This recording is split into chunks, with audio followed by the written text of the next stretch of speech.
네, 우리 이 시간 함께 찬송가 257장 찬송하시겠습니다. 찬송가 257장입니다.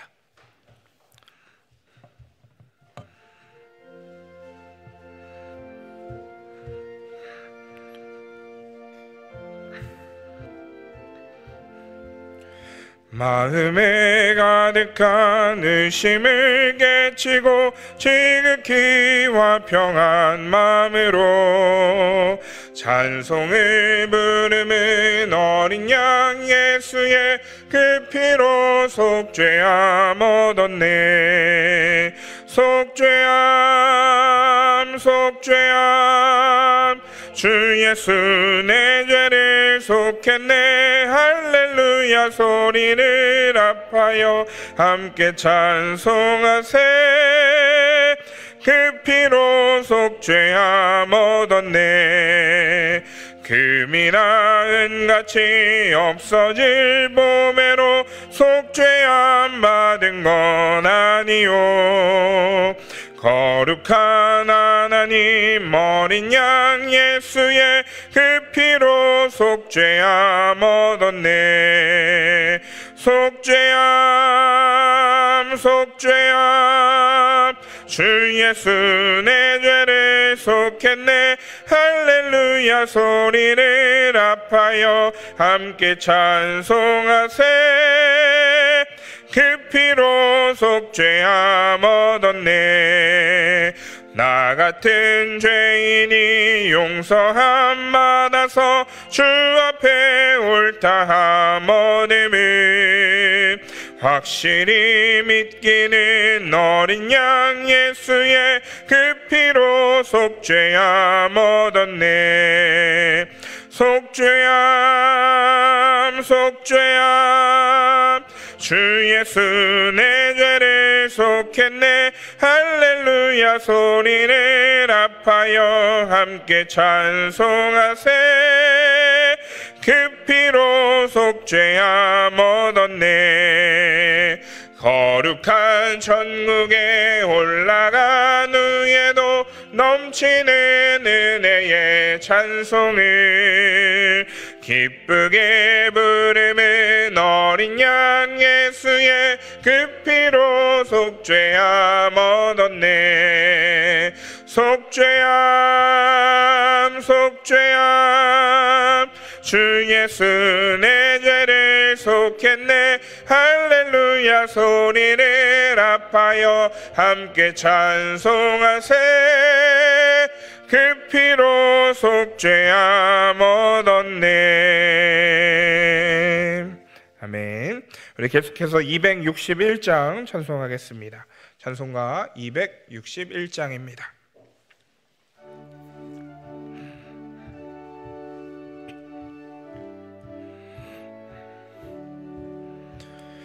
이 세상의 모든 죄를 밝히시는 주의 보혈 성자 예수 그 귀한 피 찬송하고 찬송하세.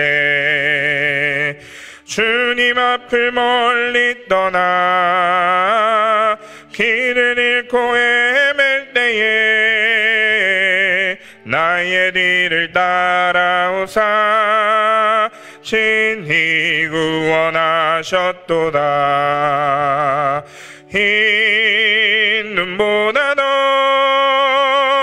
흰 눈보다 더 주의 흘리신 모혈로 희게 씻어주옵소서. 가시관을 쓰셨으니 피로 얼굴 물드셨고 십자가의 모진 고통 나를 위해 당하셨네. 말로 형용할 수 없는 구세주의 구속하심 그 은혜와 크신 사랑 찬송하고 찬송하세. 흰 눈보다 더 흰 흰 눈보다 더 주의 흘리신 모혈로 이게 씻어 주옵소서. 아버지를 멀리 떠나 바른 길을 저버리고 여러 가지 죄악으로 주홍같이 되었으니 물 같은 것 가지고는 씻을 수가 아주 없네. 주여 귀한 몸의 피로 날 정결케 하옵소서. 흰 눈보다 더 흰 눈보다 더 주의 흘리신 모혈로 희게 씻어 주옵소서. 아멘.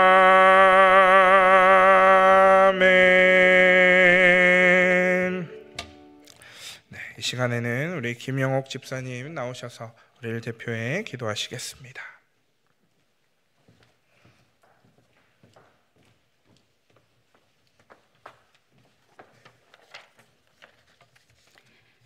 사랑의 하나님 아버지, 저희를 사랑하셔서 3일 동안 평안히 지켜주시고 오늘 수요 예배의 자리로 불러주시어 주님의 말씀을 듣고 찬양하며 기도할 수 있도록 은혜 주심에 감사드립니다. 사순절 기간 동안 주님께서 우리의 죄를 구속하시기 위해 오셨음을 잊지 않게 하시고 부활하시는 그날을 늘 준비하는 우리가 되게 하옵소서. 하나님, 우리의 삶을 돌아볼 때 한없이 연약하고 부족한 모습이지만 그럼에도 불구하고 한결같이 우리를 사랑으로 품어주시고 늘 인도해 주심에 감사드립니다. 하나님을 더욱 가까이 하며 주님의 뜻에 따라 살아가는 저희가 되게 하옵소서. 이 나라와 민족을 위해 기도하오니 온전히 하나님께서 이 땅을 다스려 주시고 사방으로 퍼지고 있는 산불을 속히 잡아주시어 더 이상의 피해가 없도록 하옵소서. 또한 위정자들에게 지혜와 공의를 허락하셔서 하나님의 뜻에 합당한 나라가 되게 하옵소서. 전쟁과 분열이 아닌 평화와 화합이 이루어지도록 인도하여 주옵소서. 또한 대한교회가 주님의 사랑을 세상에 전하는 교회가 되게 하시고 대신방이 은혜 가운데 잘 진행될 수 있도록 이끌어 주옵소서. 어려움과 고난 가운데 있는 성도들에게 위로와 참 평안을 허락하여 주옵시고 특별히 병상에 계신 분들, 경제적으로 힘들고 관계의 아픔을 겪는 분들에게 하나님의 치유와 회복의 은혜가 임하게 하여 주옵소서. 다음 세대를 위하여 준비하고 실행하는 모든 손길에 온전히 주님만이 간섭하여 주시고 하나님의 나라를 위해 귀한 사명으로 잘 감당할 수 있기를 간절히 소망합니다. 오늘 이 예배를 통해 주님의 임재를 느끼며 우리의 마음이 새로워지게 하시고 주님의 말씀을 듣는 가운데 우리의 영혼이 회복되게 하옵소서. 말씀을 전하시는 김성환 목사님께 성령의 충만함을 허락하시고 그 말씀이 우리의 삶 속에서 귀한 열매 맺게 하옵소서. 이 시간 드려지는 우리의 마음과 기도를 기쁘게 받아주시고 예배를 통해 하나님께 더 가까이 나아가는 귀한 시간 되게 하여 주옵소서. 모든 것 감사드리며 우리의 구원자 되시는 예수 그리스도의 이름으로 기도합니다. 아멘.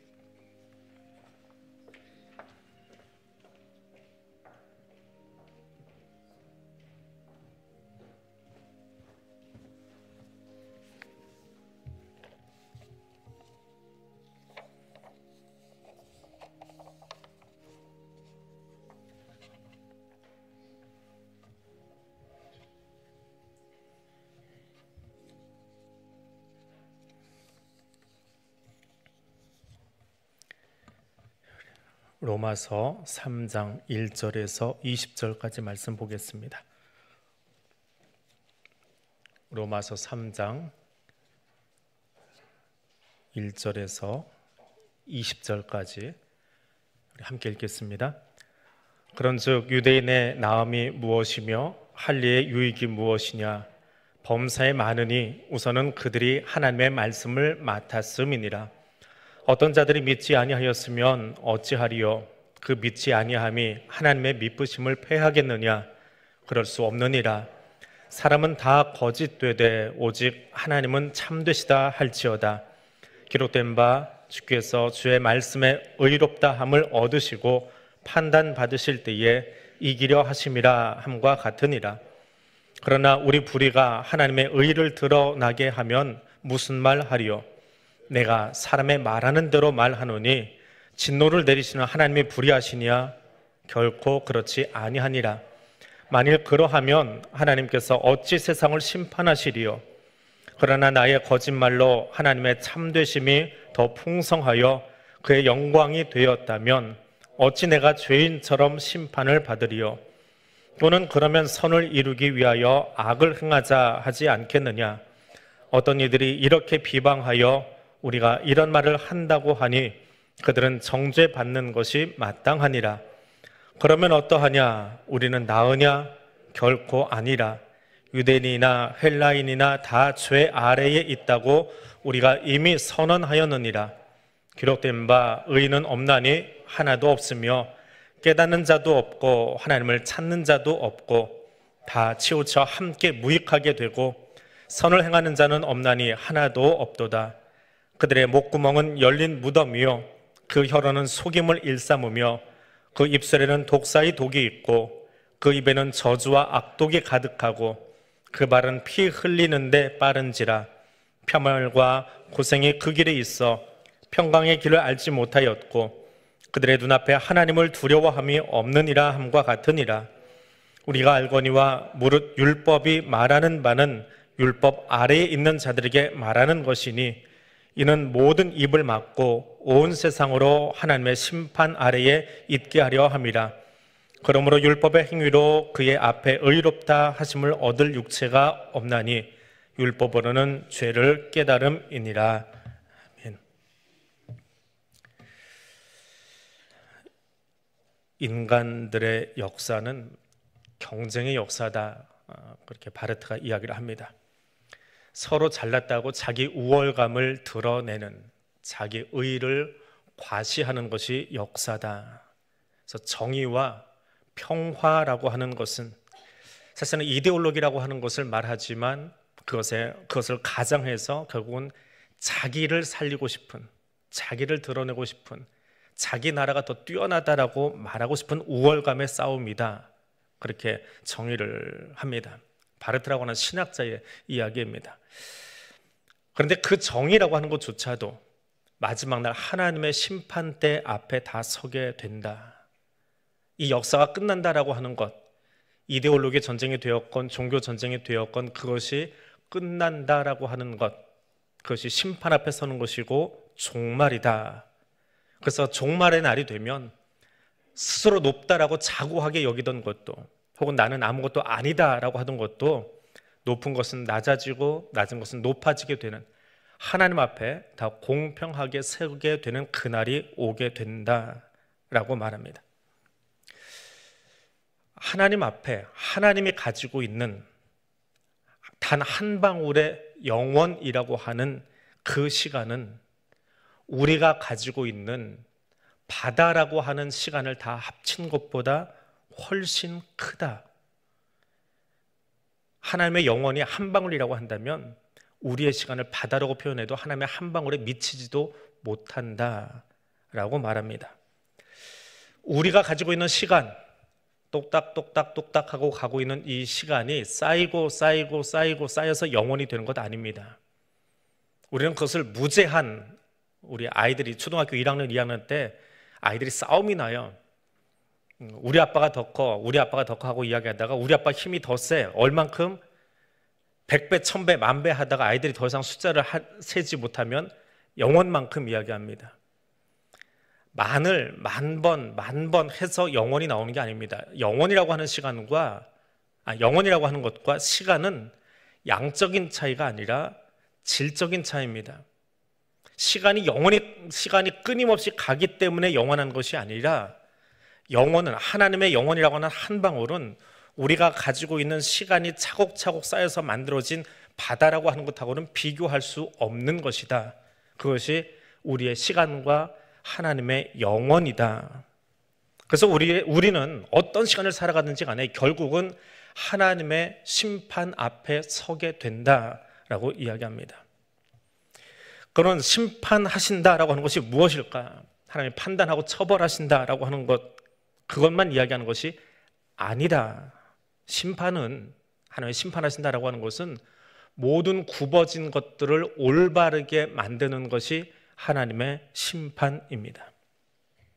자, 그렇다면 하나님의 그 심판을 하시기 위해서 근거가 있어야 돼요. 막무가내로 내가 싫어서 치리해버리고 내가 마음에 드니까 끌어안는 것이 아니라 하나님의 심판하신 근거가 있는데 그것이 무엇이냐면 율법이에요. 우리는 율법이라는 말을 쓰면 왠지 이건 구약적인 사고방식이고 율법적이다 하면 고리타분한 것으로 이야기하는데, 오늘 바울은 3장에서 그 율법이 무엇이냐라고 하는 것을 이야기하고 있습니다. 유대인들이 가진 율법이 무엇이냐? 유대인들이 가지고 있는 그 율법이라는 말을 빼고 그들이 쓰는 언어로 바꾸면 토라가 대체 뭐냐? 토라가 무엇이냐? 1절에서 이렇게 물어봅니다. 유대인의 나음이 무엇이며 할례의 유익이 무엇이냐? 너희가 유대인에게 이야기하는 거예요. 근데 우리에게도 동일하게 적용시키면서 들으십시오. 한편으로는 유대인에게 주는 유대인을 질타하는 메시지이지만 이것이 나에게도 동일하게 적용되고 있기에 거기에 나를 집어넣으면서 들으시면 좋습니다. 유대인들이 가지고 있다라고 하는, 우리가 율법을 가지고 있기에, 우리 몸에 할례를 했기에 저 이방 사람들하고는 우리가 다르다라고 이야기하는데, 그럼 대체 그 율법과 할례가 뭐가 유익한 거냐? 그걸 너희가 가졌다고 해서 뭐가 그렇게 잘난 거냐라고 물어봅니다. 율법에 유익함이 없는 것은 아닙니다. 근데 율법을 가지고 있다라고 하는 것이 특별한 것이냐? 특별한 걸까요? 우리가 예배가 끝나면 뭐 요즘은 가볍게 핸드폰 들고 다니시는 분들도 있지만 성경책을 들고 집에 갑니다. 오늘 요즘은 가볍게 아니라고 목사들도 교회에다가 성경책 놓고 다니는 경우도 있지만은 일부러 좀 들고 다닐 때가 있어요. 뭐 자랑하는 건 아니고요. 잘못하면 자랑동이 되는데. 그럼 이거 들고 다니는 게 뭐가 자랑입니까? 내 손에 이 성경 들고 밖에 나가는 게 뭐 대단한 거예요? 이 책이 얼마나 대단한 겁니까? 이게 뭔데요? 이 책이 뭔가요? 하나님이 주신 계시를 기록한 책이지요. 그럼 책이 거룩한 거예요? 이것을 주신 하나님이 거룩한 거예요?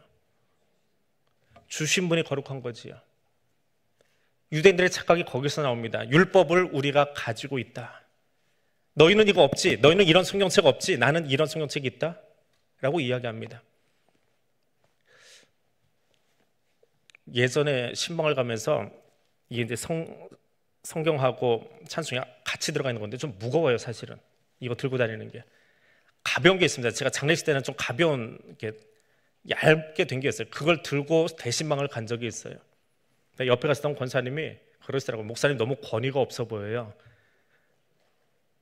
야, 목사의 권위는 어디에 있는 걸까요? 성경책에 두께의 권위가 있나 봐요. 이건 권위가 있나 봐요. 그래서 대신방 갈 때 무조건 이거 들고 갑니다. 그 뒤로. 사람 눈치 별걸 다 보고 살아야 돼요. 이 책 두께의 권위가 있답니다. 얇은 책 들면 안 된대요.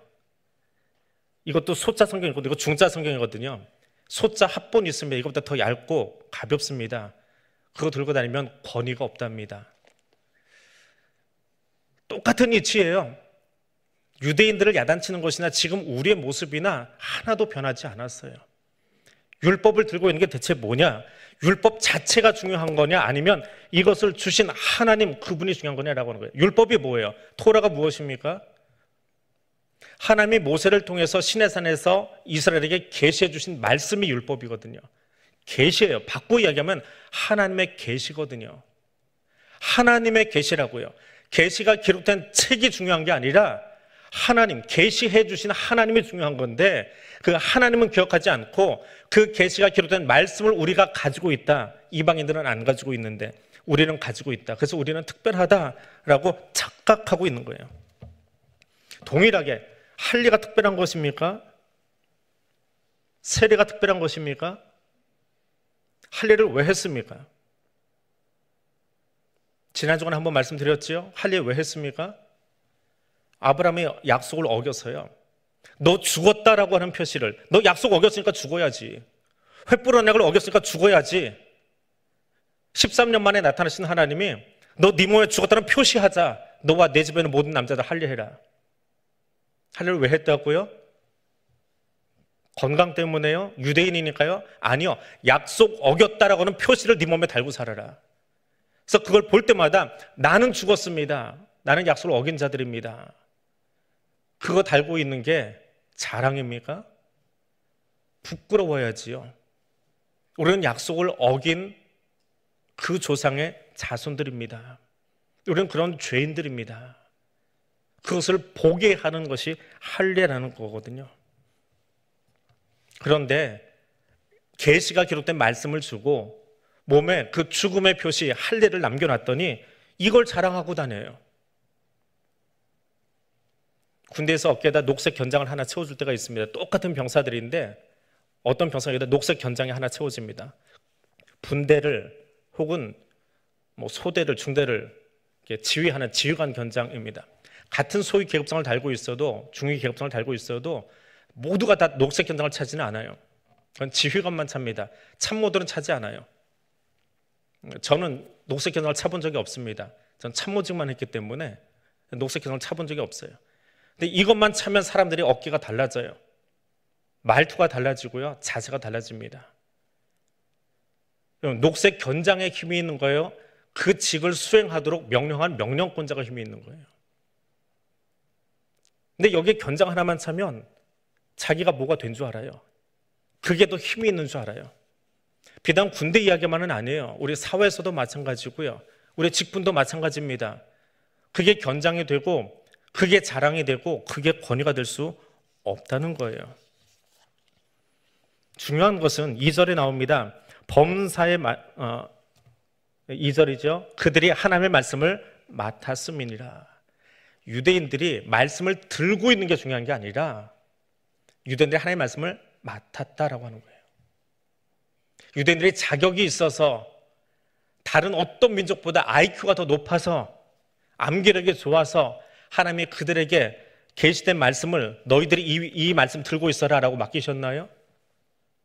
전 세계 노벨상을 유대인들이 휩쓸고 있으니까 그럴 민족인 줄 하나님이 떡잎부터 알아보셔서 다른 민족 말고 너희가 이거 갖고 있어라 라고 하신 건가요? 아니지요. 그건 일방적인 하나님의 선택일 뿐이에요. 하나님 앞에 특별하고 열심히 해서 그들에게 말씀을 주신 것이 아닙니다. 우리가 좀 특별해서 여기 있는 게 아니에요. 오직 하나님의 감당할 수 없는 은혜 때문에 저와 여러분은 여기 있는 거예요. 모세였기 때문에 하나님의 말씀을 전달했습니까? 여자가 나온 자 중에 누구보다 뛰어난 사람이었기에 세례 요한을 통해서 하나님이 그 들판에서 말씀을 전하게 하셨습니까? 아니요. 하나님이 원치 않는 길로 갈 때에 하나님이 나귀의 목청을 사용해서도 그 길을 막아 세우신 분이 하나님이십니다. 나귀도 사용하신 분이 하나님이세요. 모세이기 때문에, 엘리야이기 때문에, 세례 요한이기 때문에 사용하신 게 아니에요. 하나님이 필요하시면 나귀도 사용할 수 있는 분이 하나님이시거든요. 우리가 생각할 수 없는 방법으로 일하시는 분이에요. 그러면 어쩌면 지금 앞에서 설교하면서 톤이 올라가고 있는 저도요, 나귀만도 못한 존재일 수 있어요. 하나님의 정 필요하시면 나귀를 지금 당장 불러 세워서 그의 목청을 열어서 말씀을 전하실 수 있는 분 하나님이시지요? 맞습니까? 나귀한테 설교 들으면 자존심 상하나요? 누군가는 제멋대로 가다가 나귀를 통해서 말씀하시는 하나님의 음성을 들어요. 그럼에도 불구하고 그런 아무런 자격도 없는데 하나님이 유대인들에게 율법을 주셨어요. 그건 자랑이 아니라 은혜예요. 우리가 무엇이고 한데 나에게 이 말씀을 주셨습니까? 은혜로 얘기해야 되는데 유대인들은 그렇지 않았다는 거예요. 3장은 그 유대인들을 지금 계속 질타하고 있습니다. 근데 유대인 질타하니까 야, 우리는 아니고 쟤들 혼나고 있다. 그렇게 쳐다보면 안 돼요. 거기에 나를 넣어놓고 보면 사실은 나도 지금 똑같이 하고 있어서 그렇습니다. 그렇게 하나님의 말씀이 주어졌는데 어떤 사람들은 그 말씀을 외면해요. 들으려고 하지 않습니다. 너무 힘들어서 지키기 어려워서 이건 나하고 안 맞는 것 같아서 외면합니다. 그래서 하나님이 이렇게까지 말씀하실 일은 없어 라고 어떤 것은 빼버리기도 해요. 어떤 것은 듣고 싶지 않아요. 우리가 들어야 될 말씀은 창세기 1장 1절부터 요한계시록 마지막 장까지 다 들어야 돼요. 근데 어떤 것은 따분해서 어떤 것은 읽기가 너무 혼란스러워서 지워버립니다. 그건 우리의 교만일 뿐입니다. 하나님은 우리의 마음밭이 옥토이든 자갈밭이든 상관없이 말씀을 주세요. 옥토여서 자갈밭이어서가 문제가 아니라 말씀 자체는 살아있고 능력이 있고 살아 움직이는 힘이 있습니다. 골수를 찔러 쪼개고요. 그 말씀이 중요한 거예요. 그 말씀이 주어지면 우리 마음밭이 자갈밭이 아니라 다이아몬드석같이 단단하게 굳어 있어도요, 그걸 뚫고 들어가서 그 사람을 변화시킬 수 있는 게 말씀의 능력이에요. 저 사람은 안 변할 것 같아? 저 나라는 안 변할 것 같아? 아니요.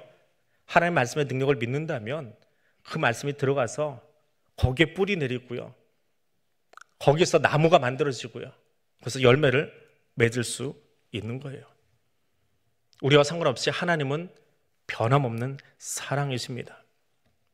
서로 내가 심판받게 되었다 해도 하나님은 사랑이세요.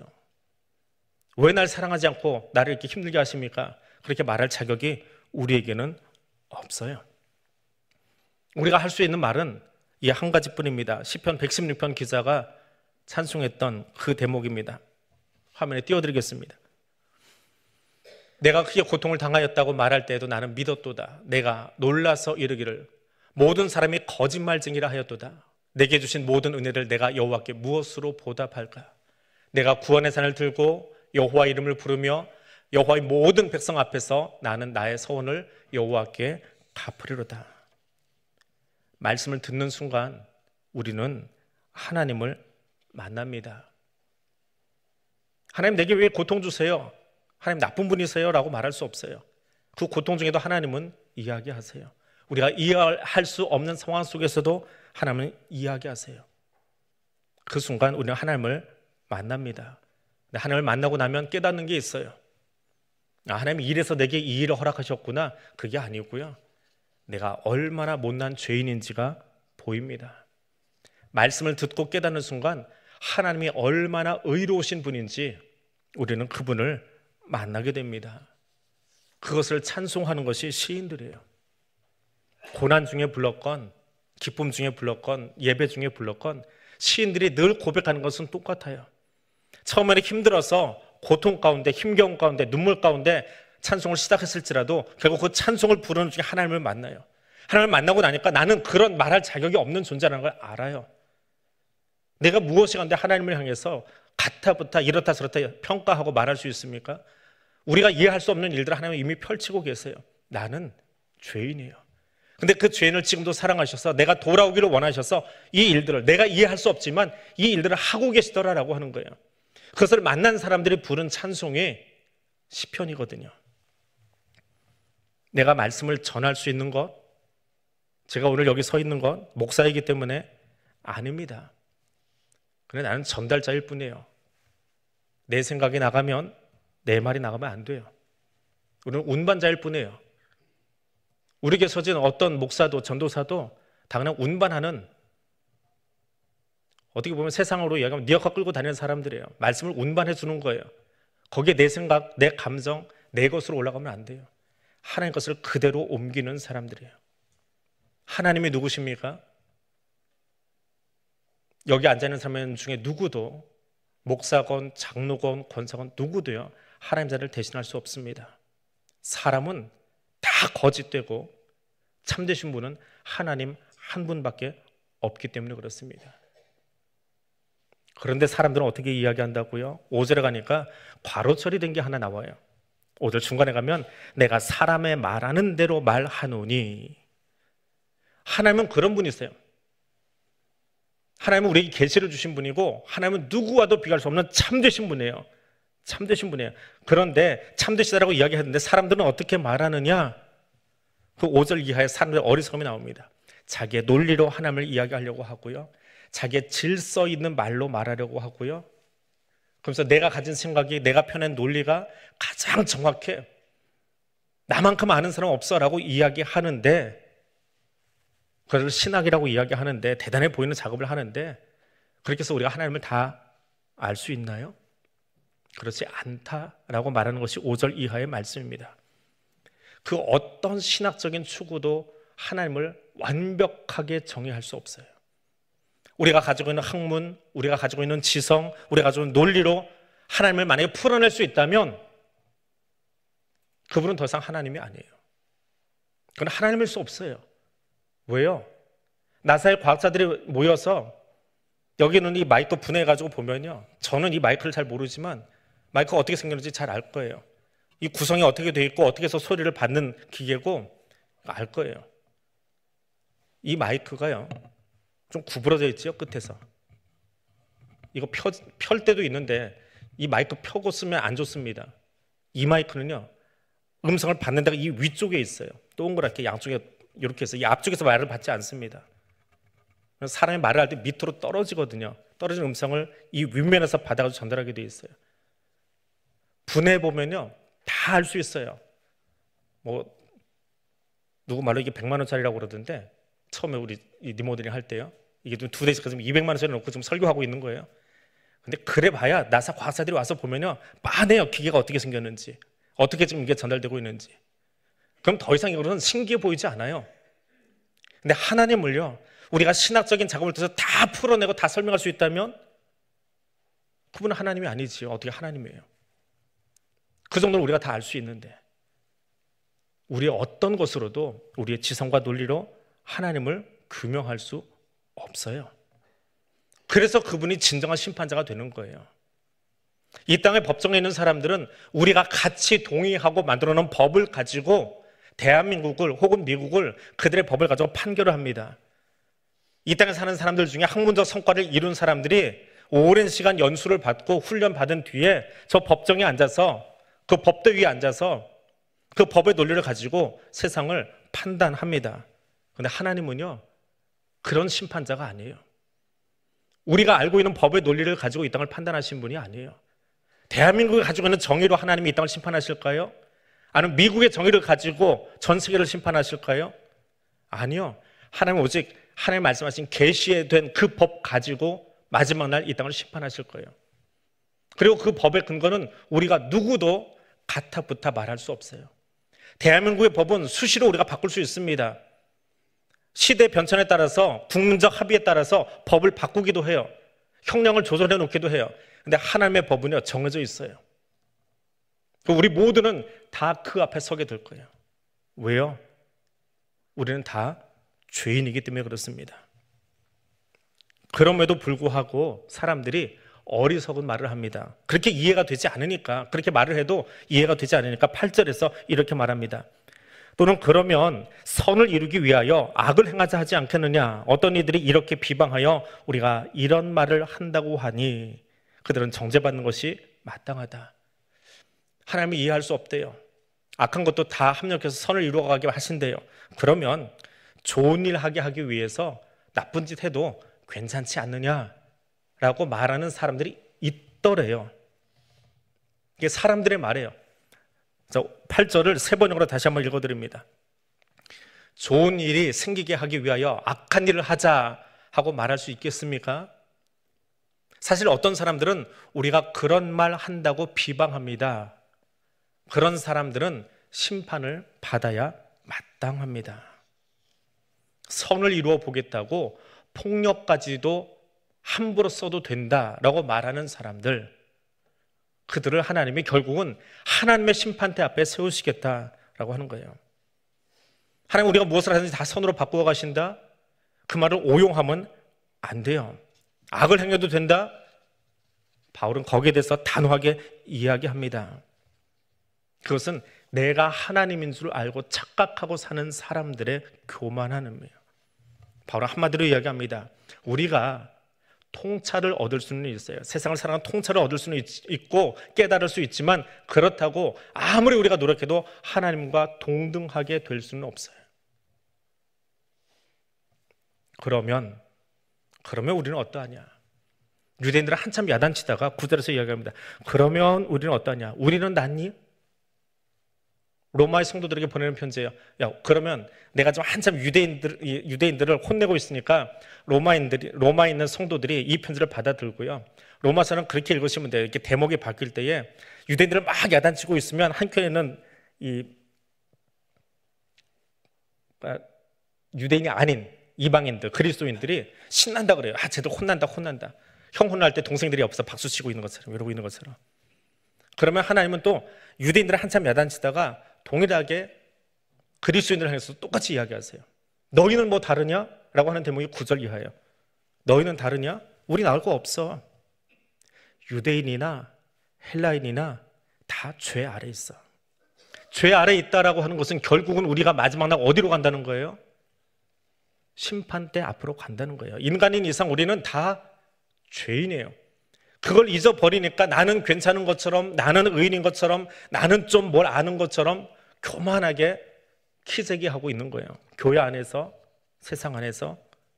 바울은 우리가 그런 착각 속에 빠지지 않기를 가르치고 있습니다. 우리가 하나님을 믿으면, 신앙생활 오래 하면 하나님을 다 알 수 있습니까? 다 알 수 있어요? 신앙생활 한 만큼 하나님을 다 알 수 있습니까? 대답하기 싫으시지요? 그래도 조금 아는 것 같은데, 대답은 그걸 요구하지 않는 것 같은데, 그게 진짜 우리 마음이에요. 신앙생활 할 만큼 나 하나님 아는데, 많이 아는 것 같은데. 아니요, 아까도 이야기했지만 우리가 하나님을 다 알았다? 그러면 더 이상 그분 하나님 아니에요. 평생을 우리가 신앙생활하고 평생을 기도하고 평생을 찬양해도요, 하나님을 알 수 없어요. 제가 지금 설교한다고 이 위에 올라와 있지만 저도 하나님을 다 알지 못해요. 내가 다 안다고 하는 순간 그분은 더 이상 하나님일 수 없어요. 내가 규정한 하나님만 남게 돼요. 하나님은 내 입술로 규정할 수 있는, 정의할 수 있는 분이 아니에요. 하나님은 어떤 분이냐? 하나님이세요. 그 말 외에 우리는 다른 말 할 수가 없어요. 하나님은 하나님이세요. 그 하나님은 우리가 다 이해할 수 없습니다. 매일 알아가기 위해서 힘쓸 뿐이에요. 교회에서 설교할 때는 제가 위에서 일방적으로 이렇게 말을 하니까 그냥 여러분 듣고 있는데, 집에 가면 아내가 간혹하다 물어봐요. 이건 뭐야? 신학책이 이런 내용인데 이건 뭐야? 저도 몰라요. 잘 몰라요. 그럼 어떤 데는 그래요. 목사 맞아? 목사는 준비하고 설교할 때는 목사인데 여기 내려서 나도 몰라. 그냥 당신이 질문하면 그거 맨날 고민할 뿐이야. 평생 가지고 고민하는 게 목사직이고 신학하는 거야. 다 알아서 신학한 거 아니야. 다 알아서 목사 안수 받은 거 아니야. 라고 이야기를 합니다. 자꾸 아는 척 하려고 하는 게 있는데요. 하나님은 하나님이세요. 그런데 이 말을 듣다 보면 바울이 너무 부정적이지 않은가. 평생을 가도 하나님을 알 수 없고 깨달을 수 없다면 우리는 대체 뭐냐? 그럼 배울 필요도 없잖아요. 신앙생활 할 거 없잖아요. 굳이 열심히 해서 성경 공부할 거 없잖아요. 성경 공부 계산해 놨더니 안 들어오대요. 시간이 안 맞아서 그런지 뭐가 안 맞아서 그런지 안 들어오더라고요. 10명 미만이면 폐강할까요? 목사님들이 물어보더라고요. 그래서 이번 주 더 기다려보자 그랬는데요. 그런 부정적인 마음도 생길 수 있어요. 뭐 열심히 해도 하나님 다 알 수 없다는데 뭐 열심히 할 거 뭐 있어. 그런데 3장은 강한 부정이지만 강한 부정은 거꾸로 긍정입니다. 우리가 알 수 없으니까 하나님이잖아요. 우리가 깨달을 수 없으니까 하나님이시잖아요. 우리가 설명할 수 없으니까 하나님이시잖아요. 우리가 설명이 가능하다면 그분은 하나님이 아니라 뛰어난 과학자이지요. 우리가 설명할 수 없으니까 그분은 창조주예요. 내가 피조물에 불과하고 하나님은 창조주이십니다. 그것을 아는 사람이 누구예요? 내가 죄인임을 아는 사람이에요. 그런데 하나님을 인정하지 않으면 내가 죄인 됐다라고 하는 말도 잘 안 하려고 그래요. 나는 이만큼 신앙생활을 했고 그래서 이 교회에서 장로 됐고 권사 됐고 나 이만큼 신앙의 연조가 있고 그거 자랑해요. 유대인들이 율법책 들고 할례 자랑하는 것처럼 그걸 자랑해요. 근데 우리는 하나님 앞에서 자랑할 수 있는 게 아무것도 없어요. 죄인 안에는 좋은 것이 아무것도 없어요. 주인 안에는 좋은 것이 아무것도 없어요. 제가 독일어를 정확히 모르고 이거 풀어놓은 책을 봐서 그러는데요. 독일에 그런 말이 있대요. 하나님은 야다. 그런 신학적인 정의가 있답니다. 하나님은 야다. 하나님이 예스라고 해주신다는 거예요. 우리 안에는 예스라고 할 수 있는 어떤 의로움도 없어요. 죄로 가득 차 있어요. 그런데 하나님이 우리 안에 오셔서 너는 의인이야라고 칭해 주신 거예요. 그래서 우리가 의인 된 거예요.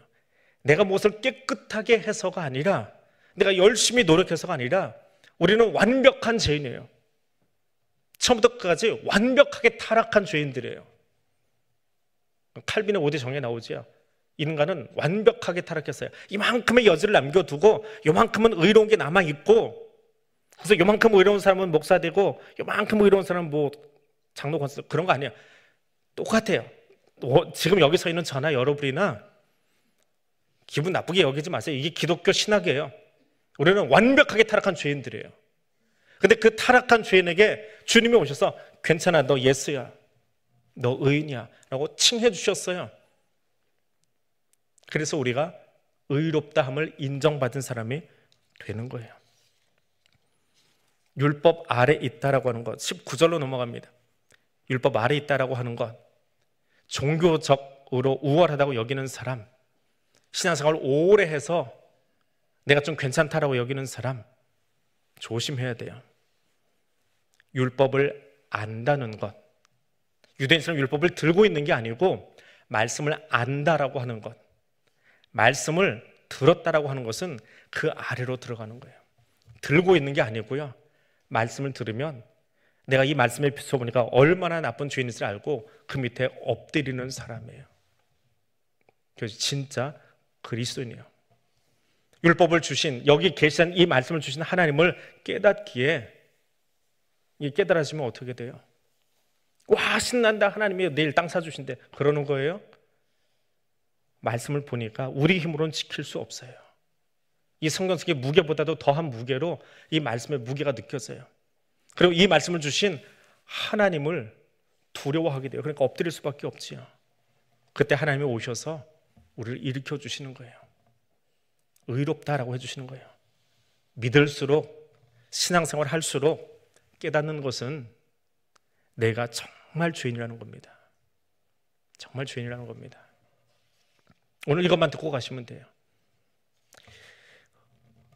오늘 아침에 저희 동기, 대학 동기인데 나이는 한참 위신 형님이 한 분 계세요. 잠이 없으셔가지고 새벽 4시만 되면 톡을 꼭 보내세요. 아침마다 당신이 묵상한 거를 큐티를 새벽 4시에 보니까 새벽에 나오기도 전에 그 형님 거부터 이렇게 슬쩍 한번 열어봐요. 오늘 또 무슨 묵상을 하고 보내셨나 그랬는데, 어느 날 백내장 수술을 하셨어요. 그 형님이 백내장 수술을 하고 나서 갑자기 뭔가 묵상한 게 하나 떠올라가지고 장문의 글을 보내셨는데, 그걸 하나 소개해드리고 오늘 내용을 마치겠습니다. 목사와 의사의 다른 점을 어느 글귀에서 보았습니다. 사자 돌림입니다. 그러나 다릅니다. 의사는 환자의 약점을 지적하면 명의가 됩니다. 그러나 목사는 교인들의 약점을 지적하면 배척을 받습니다.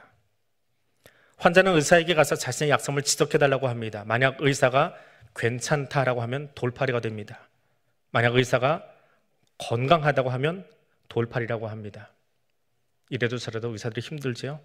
근데 목사는 교인들의 약점을 지적하면 존경받지 못합니다. 이런 것들이 목사와 의사의 서로 다른 점입니다. 환자는 의사가 약점을 말하면 고치려고 합니다. 교인은 목사가 자신의 약점을 말하면 회개하기보다 이를 갑니다. 이것은 목사 편에서 본 것입니다. 이제 교인 편에서 다시 보겠습니다. 의사는 환자를 수술할 때 자기 감정을 갖고 수술대 위에 환자를 째지 않습니다. 요놈 하고 아프게 째지 않습니다. 그런데 목사는 설교할 때 자기 감정이 들어가서 찔 때가 있습니다. 성도를 위해서 말한다고 하는데 콱 찔 때가 있습니다. 의사는 자기 감정을 갖지 않고 수술용 칼을 사용하는데 목사는 자기 감정을 갖고 말씀의 칼을 사용합니다. 의사는 환자의 환부만 정확히 째고 수술합니다. 목사는 종종 자기 감정 때문에 엉뚱한 데도 찌르는 때가 있습니다. 의사는 수술 후에는 반드시 치료하고 곁에서 계속 주시하고 있습니다. 의사는 째는 것과 싸매주는 것을 다 잘합니다. 건강하게 한 후에 퇴원시킵니다. 목사는 째기는 잘하는데 잘 싸매어주지 못하는 이가 있습니다. 또 어떤 목사는 째지는 않고 싸매어주기만 하는 목사도 있습니다. 못 본 척하는 목사도 있습니다. 좋은 의사 같은 목사로 만들어 주옵소서. 째기도 잘하고 싸매어주기도 잘하는 의사로 만들어 주옵소서. 백내장 수술한 형님이 눈에 안대 붙이고 나서 가만히 생각하니까 의사나 목사나 뒤에 사자는 붙었는데 사용하는 방법이 다르더랍니다. 그러면서 올려놨는데 오늘 아침나절에 그 댓글들 동기들이 동생들이 달면서 할 말들을 잊었습니다. 한 번씩은 솔직하게 이야기해서 감정 실어서 설교한 적이 있거든요. 감정 실어서 요만큼만 하면 될 걸 너무 심하게 칼부림하다가 죽일 뻔한 적도 있거든요. 말씀을 들고 있다는 것은 자랑이 아닙니다. 단위에 서 있다는 것도 멋스러운 자리가 결코 아닙니다. 신앙의 연조가 계속될수록 그건 자랑일 수 없습니다. 신앙생활을 그만큼 했는데 이거밖에 안 되냐? 라는 말을 들으면 정말 부끄러워하고 땅바닥에 엎드려야 되겠지요. 목사 연조가 그만큼 됐는데 그거밖에 못하냐? 그러면 하나님이 내려가라 하시기 전에 내려가야 되겠지요. 하나님 앞에 피조물 됨을 알고 내게 주신 이 직분의 자리가, 내게 주신 성도라고 하는 이 고결한 이름이 얼마나 아름다운 것인지를, 그것이 내게 있는 것이 아니라 내 의에 있고 내가 열심히 노력해서 이 자리를 가지고 있는 것이 아니라 내가 무엇인데, 내가 뭐길래 하나님이 내게 성도의 이름을 주셨고 내가 뭐길래 이 직분 어깨에다 걸고 다닐 수 있도록, 이게 얼마나 무거운 짐인데, 근데 감당할 수 있도록 주신 분도 하나님이시고 감당할 힘도 주신 분도 하나님이신데 그것을 아는 것, 그것이 진짜 그리스도인입니다. 오늘 그 마음으로 우리 함께 기도하고 돌아가겠습니다. 이 사순절 기간 하나님 나로 하여금 겸손하게 해주십시오. 말씀 아래로 들어가서 그 아래 엎드릴 줄 아는 자 되게 해주십시오. 하나님 나로 하여금 말씀 위에 서서 하나님이 주신 말씀인데 말씀보다 내가 더 교만해져서 내가 더 위에 서서 내 감정 실어 칼부림하는 자가 아니라 그 생명의 말씀 들고 그 말씀의 무게를 짊어지고 나가서 죽어가는 자를 살릴 수 있는 자 될 수 있도록 이 사순절에 하나님 나로 하여금 그 말씀 아래 머물게 해주십시오. 무엇보다 하나님의 하나님됨을 인정하는 자 되게 해주십시오. 그것을 잊어버리면 누구도 그 교만의 자리에 불쑥 올라갈 수밖에 없기에 하나님 이 마지막 기도 제목만큼은 잊지 않고 하나님의 하나님됨을 인정하는 자 되게 해달라고 나 자신을 놓고 하나님께 이 시간 올려드리며 기도하겠습니다.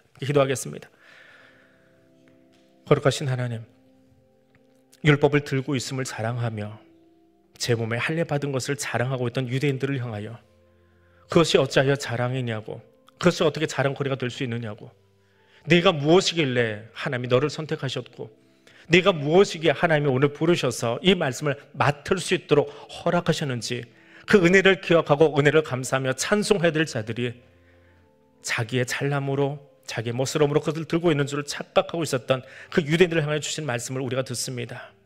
주님, 동일하게 오늘 나에게 말씀하시는 주님의 음성 듣기를 원합니다. 내가 무엇이간데 세상에 저 많은 사람들 가운데서 나를 구별하여 하나님의 자녀 삼아 주셨고 오늘 이 자리로 불러 세우시고 내가 무엇이간데 감당할 수 없는 이 직분 맡기셔서 오늘도 주의 전에서 섬길 수 있게 해주시는지요. 말씀하신 그 하나님만을 자랑하며 그 하나님만을 두려워하며 그 하나님만을 가슴에 담으며 살아갈 수 있는 자 될 수 있기를 원합니다. 내가 하나님 되려 하지 아니하도록, 내가 말씀보다 더 위에 서지 않도록 하나님 그 교만함의 자리에서 나를 내려주시고 가장 겸손한 모습으로 주의 말씀 아래에 서서 오늘도 주신 그 생명의 말씀 들고 나아가 죽어가는 저 백성들에게 하나님 계시의 말씀, 그 말씀을 운반하는 자들로, 그 말씀을 선포하는 교회로 우리를 사용하여 주옵소서. 무엇보다 하나님의 하나님됨을 인정하며 하나님의 이 땅의 주관자이시며 역사의 주관자이시며 교회의 머리 되심을 인정하며 오직 그 머리 되신 주님 앞에 머리 숙여 나아갈 수 있는 가장 겸손한 그리스도인 되도록 성령님 우리와 함께하여 주옵소서.